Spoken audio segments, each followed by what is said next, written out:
इस दौड़ती भागती जिंदगी में किसे इतनी फुर्सत है कि लंबी लंबी कहानियाँ पढ़े।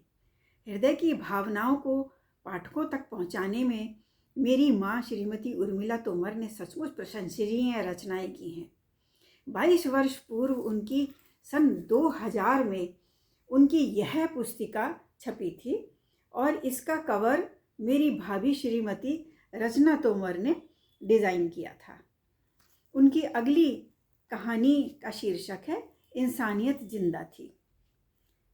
बेटी चंपा सयानी हो गई थी।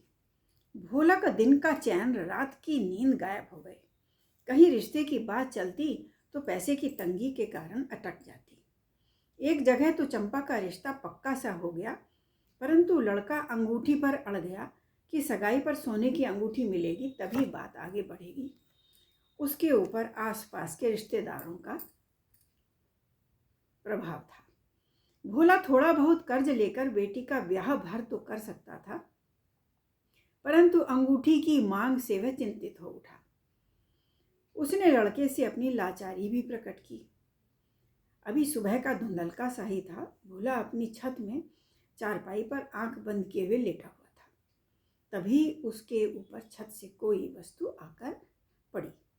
उसने देखा तो वह सोने की अंगूठी थी। उसे घोर आश्चर्य हुआ कि जिस वस्तु के लिए वह चिंतित था वह उसे इतनी सरलता से प्राप्त हो गई। भोला ने इसे भगवान की कृपा समझा और लड़के वालों के यहाँ खबर भिजवा दी कि आकर सगाई की रस्म पूरी कर लें, अंगूठी का प्रबंध हो गया है। चंपा की शादी बिना किसी प्रावधान के ठीक प्रकार से हो गई और वह ससुराल चली गई। उसके भाग्य से ससुराल वाले अच्छे निकले। बाद में जब चंपा ससुराल में कुछ दिन रहकर मायके आई, तब उसने अपने पिता को बताया कि अंगूठी के लिए जोर उसके ससुर ने दिया था। भोला का दामाद 12वीं पास था, समझदार भी था। उसने ही उस रोज सगाई से पहले छत से अंगूठी नीचे गिराई थी। उसे चंपा पसंद भी थी और इंसानियत उसके अंदर जिंदा थी। उनकी इस कहानी से वैसे तो साधारणता ही बहुत नजर आती है, परंतु भावनाओं की कसौटी पर आभास किया जाए तो मन भाव विभोर हो जाता है।